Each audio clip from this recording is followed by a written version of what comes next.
శాంతి. Murali date 14/5/2024. బాబాయ్ heading: మధురమైన పిల్లలు, ఆత్మాభిమానులుగా అవ్వండి. నేను ఆత్మను, శరీరాన్ని కాదు. ఇది మొట్టమొదటి పాఠం.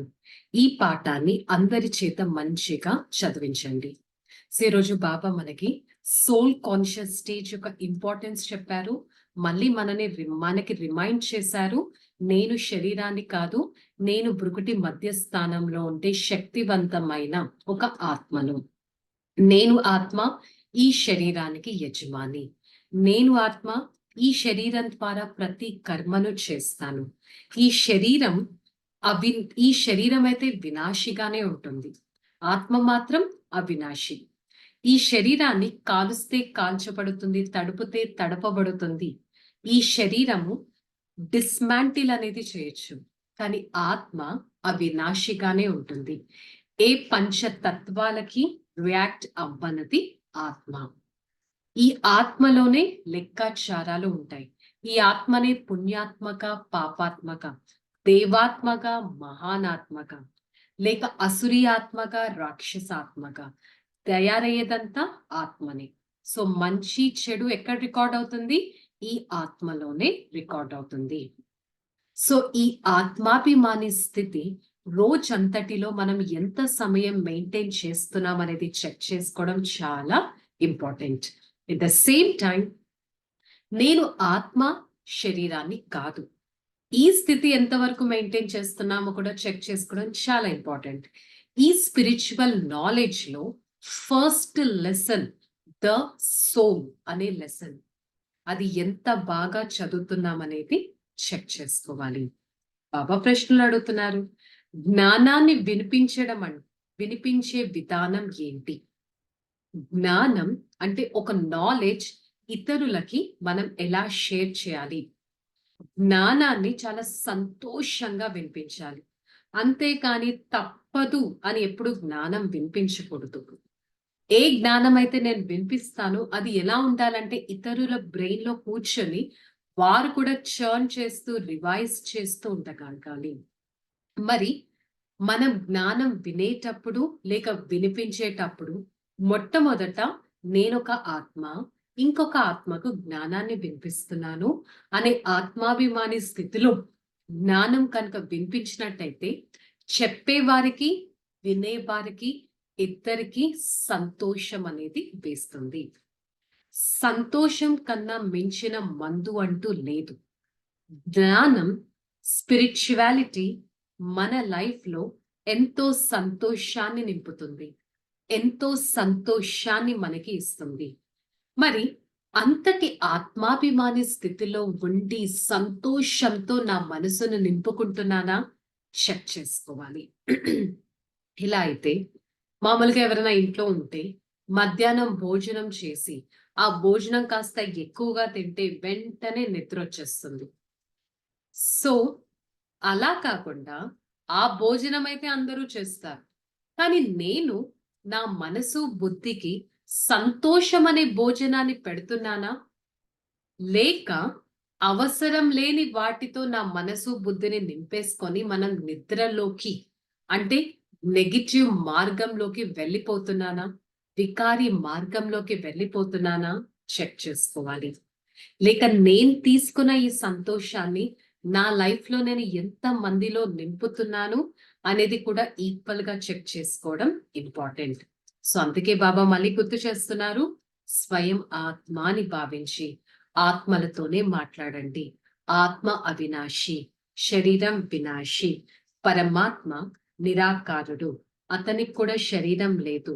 ఏ విధంగా నేను ఆత్మ ఒక శరీరాన్ని ఆధారం తీసుకున్నానో పరమాత్మ నిరాకారుడు కూడా ఒక శరీరాన్ని ఆధారం తీసుకున్నారు. అతను బ్రహ్మ యొక్క శరీరాన్ని ఆధారం తీసుకొని మనకి మొత్తం కొత్త ప్రపంచపు జ్ఞానం, సృష్టి పరివర్తన జ్ఞానాన్ని మనకి వినిపిస్తున్నారు. సో అందుకని ధారణలో ఈ జ్ఞానాన్ని లోపల ఎంతగానో విచార సాగర మంతనం చేసుకోవాలి.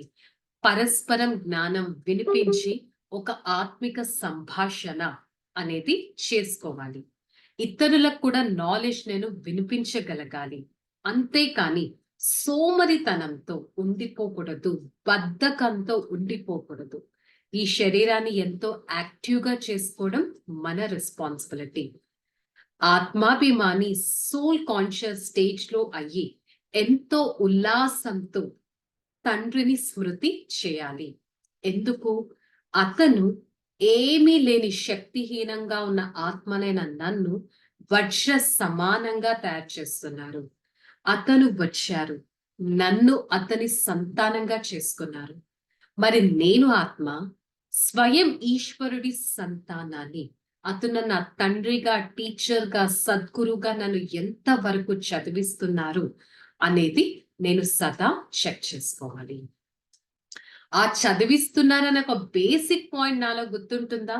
నాలో గుర్తుంటే ఆ బేసిక్ పాయింట్, నేను ఆ నష, ఆ ఇంటాక్సికేషన్ కంప్లీట్ డే అంతా మెయింటైన్ చేస్తాను.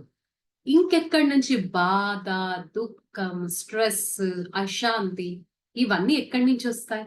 అసలు చదివించే పరమాత్మ తండ్రిగా మన పాలన చేస్తున్నారంటే ఇవన్నీ ఎక్కడి నుంచి వస్తాయి? ఛాన్స్ లేదు కదా. చెక్ చేసుకోవాలి. బాబా వరదానం, జ్ఞాన సూర్యుడు జ్ఞాన చంద్రునితో పాటు సహచరులుగా అయి రాత్రిని పగలుగా తయారు చేసి ఆత్మిక జ్ఞాన సితారా భవ. ఈరోజు పరమాత్మ మనల్ని ఏ విధంగా చూసారో ఒక నక్షత్రం లాగా చూశారు. జ్ఞాన సూర్యుడు పరమాత్మ, జ్ఞానచంద్రుడు అనగా బ్రహ్మ బాబా ద్వారా మనకి జ్ఞానాన్ని వినిపిస్తున్నారు. ఈ మొత్తం సృష్టిని పగలు నుంచి రాత్రి నుంచి పగలుగా తయారు చేస్తున్నారు.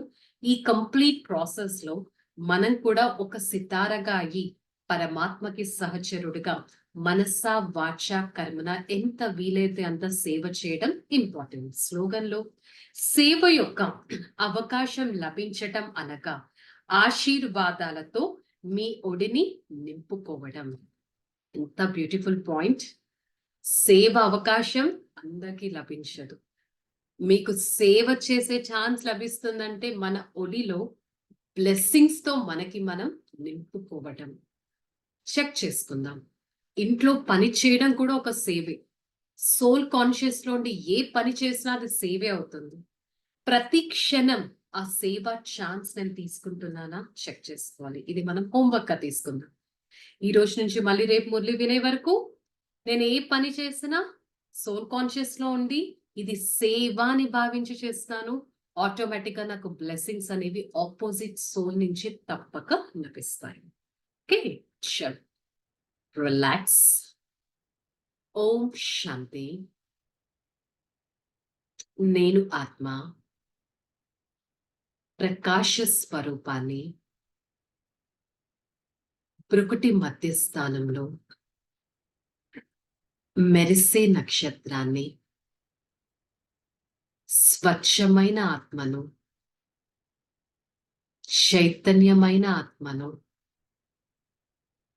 పరోపకారి ఆత్మను, సత్యమైన ఆత్మను, పవిత్రమైన ఆత్మను. నేను ఆత్మ ఈ భృకుటి మధ్యస్థానంలో ఎంతగానో మెరుస్తున్నాను. భృకుటి స్థానం నేను నివసించే సింహాసనం. ఈ సింహాసనంలో నేను ఆత్మ ఎంతో చక్కగా మెరుస్తున్నాను. నా ఆత్మిక మెరుపును అందరికీ ఇస్తున్నాను. ఈ ఆత్మిక ప్రకాశం అందరినీ సంతోషపరుస్తుంది. ఈ ఆత్మిక వెలుగు అందరికీ సంతోషాన్ని ఇస్తుంది. బాబా మీకు ఎంతో ధన్యవాదాలు. ఇంతటి సేవా ఛాన్స్ నాకు ఇచ్చారే. అనుక్షణం నా ప్రతి అడుగులో సేవ చేస్తూ సేవతోనే ఈ ఆత్మిక మార్గంలో నడుస్తూ అందరి నుంచి ఆశీర్వాదాలు తీసుకునే పాత్రధారిగా అవుతాను. నేనొక ఆత్మిక నక్షత్రాన్ని.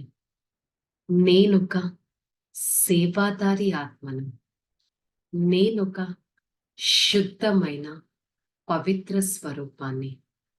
నేను ఆత్మ మనసా వాచా కర్మన సదా పరమాత్మ స్మృతిలో ఉండే వారిని, నా స్థితిని శక్తివంతంగా చేసుకునే ఒక భాగ్యశాలి ఆత్మను.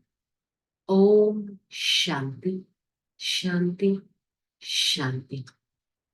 నేను ఆత్మ నా తండ్రి ద్వారా పవిత్రమైన కిరణాలను తీసుకుంటూ ఆ కిరణాల ద్వారా ఎంతో చక్కటి సేవ చేయడానికి సదా ప్రయత్నిస్తాను.